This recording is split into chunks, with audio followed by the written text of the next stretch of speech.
Thompson. I'm Cancer Prevention Programs Manager at Nevada Cancer Coalition. It's May, and we're talking about all things skin cancer prevention and early detection. And we have a very special guest with us today. We're talking with Chloe Koast. She's a meteorologist with News 3 in Las Vegas. You posted on social media about a recent skin cancer scare you had. When you saw a dermatologist about that, what did you learn? Well, I first of all was terrified because I went in and the only reason I went in is because I actually saw someone else do a post on Instagram, post from someone who said, I urge you to go check yourself out, even if you're not quite sure. I remember back to my days of being in high school, and I would tan a lot in a bed with no sunscreen. And I lived in an apartment complex that had like a tanning bed, and you could adjust it to whatever time you want. And I'd go in there for 40 minutes, which is horrible. And so I had always thought in the back of my head, oh my gosh, this is probably not a smart idea, but whatever. Of course, you think that when you're 16. But then as I got older, I mean, my dad died of cancer. This interview is the day of his death. So that's a heavy hitter. But I've had family members who have had melanoma, and that kills people. That's one of the deadliest cancers you can get. And so as I got older, and I guess I became more educated about cancer and skin cancer after losing my dad at 19 and having so many family members get cancer, then I started to kind of have this concern in the back of my brain. Well, could I have something? So I was kind of reminded from a post myself, and then I went to go get checked out because I had this little like freckle on my nose that I was concerned about. I thought, well, maybe I don't remember this before. And they always say as you get older, if you notice changes, or just at any time, if you notice changes in your skin pigment, to go get it checked out. And so I did. And the doctor right away said, or the dermatologist right away said, oh, that on your nose, you don't have to worry about. But what is this? And he saw this thing right here on my chest.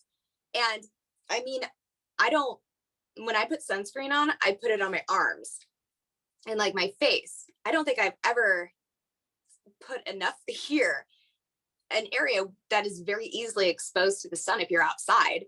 And I went from feeling relief when I first got there, and he's like, oh, that thing on your nose is nothing, but this I'm worried about. And that my whole world just kind of fell. And obviously I'm fine. It ended up being nothing.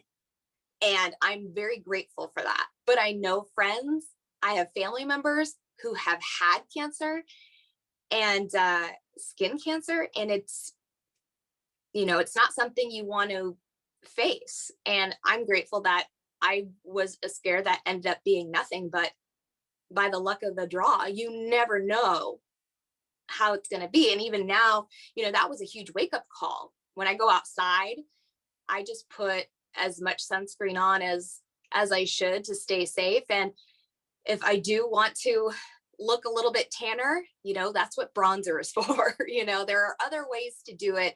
There are safer ways to, if it's a look you're going for or whatever it may be, there are much better ways to go about that than exposing yourself and also just kind of being reckless. I mean, I did that as a teenager and I didn't think of it, but that carelessness could have cost me. And you know what? It's something I'm always going to be regretting. And it's something that I hope no one else makes that kind of mistake, because, I got lucky and it was nothing, but some people aren't as lucky. But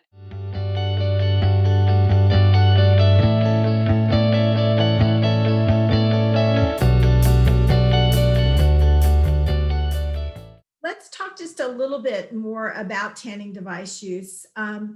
It's not as prevalent as it once was, at least, all across the United States. But my understanding is that it still is a fairly popular kind of activity among college age women. We know here at the University of Nevada, Reno, we've talked with several young women who are in Greek life, or members of sororities, and its tanning device use is very popular among that crowd. But as we've already said, they are known carcinogens, and you use tanning devices as a young adult. Again, what message might you have to young women in particular, whether they already are using tanning beds or whether they might be considering doing so? What would you say to them? Well, first, I have to say I was in that crowd. I was in a sorority. I definitely felt the pressure to look a certain way. I think in news we have to dress up. I'm not saying I'm told to tan. That's not it at all. But there's a look that some people want, and there are safer ways to go about that. But I totally understand where these women are because I've been there. So I get it. I've been there. But because I've been there, I'm telling you not to go there because you don't want that kind of fright. I lived it. My dad died when I was 19. My uncle has had melanoma. I could name off probably 10 family members who've had cancer, all kinds. But if there are ways you can go about preventing that, you never know who's going to get it. I mean, it could be something that runs in the family, or it could be something that you've exposed yourself too many times and maybe something develops on your body. And that's the concern. So, honestly, like I said, I did the same thing. And I noticed my skin was drying out. Think about it as, you were getting that tan look, but that was really temporary. So for me, I had to live through it. And I don't know, I wake up call one day and I just decided kind of towards the end of college, of course, that it wasn't a smart plan to be doing this because short-term satisfaction didn't equate to the long-term consequences or what could be a consequence. And so for me, I use sprays now. I don't get in a tanning bed anymore.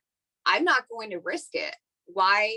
I think about my dad, and that hurt my family. I have two younger brothers.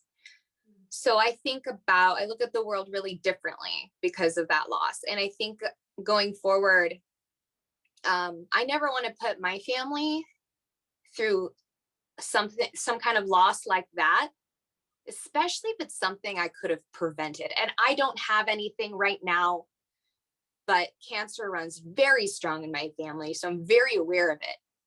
But even if it doesn't run in your family, just be careful because you just never know. And, speaking to those students, spray tan, you can find stuff at the beauty shop.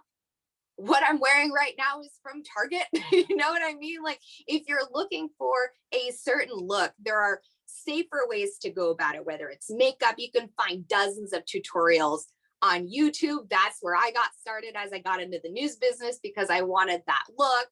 And, there are other alternatives than getting into a tanning bed. I get why people want to do it, but there are better ways too. And you don't want to put your body at risk. That is great advice for everyone. Thank you so much. Do you mind to share with me what kind of cancer your dad died from?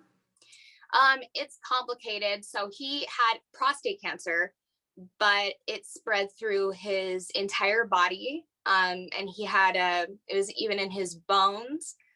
And then he had tumors that were growing in the back of his head and spine.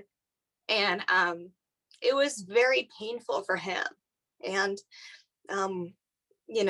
the day we're doing this interview, this is the day he died. He died right afternoon. Oh, I'm so And I'll never forget that call because I've been at the hospital all week. And the one time I went home, that's when he left. Yeah. But Well, going through that and being a teenager, I hate cancer. It took someone I love so much. And, just, I feel like you can't go through life now without knowing someone who hasn't been affected by cancer. I feel like everyone somehow has been touched by it. And it's awful. It's a painful disease. It's terrible.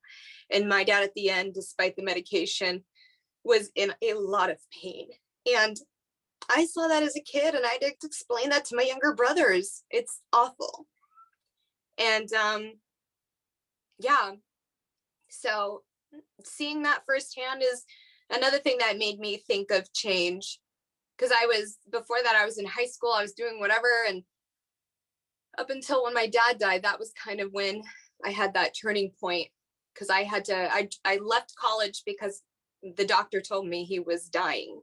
So, but when I came back, I kind of had a different sense of things, because that rocks you in a way that nothing really else can, especially when it's a parent and especially when you're that young. So you don't want to put people you love through that.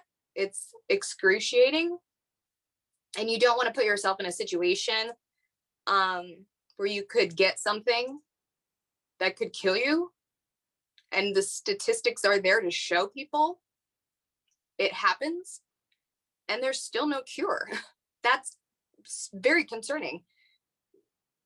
Right, which is why that early detection piece is so very important for all kinds of cancers, you know, for men and the cancers that impact them so directly, like prostate cancer with your dad, and for you now with family members who have had melanoma and your own history, then you're at even greater risk, because there's possibly not only just the personal habit component, but also genetics as well. So thank you for sharing that. And I'm so sorry. And thank you for being with us on this day that is so significant for you and your family.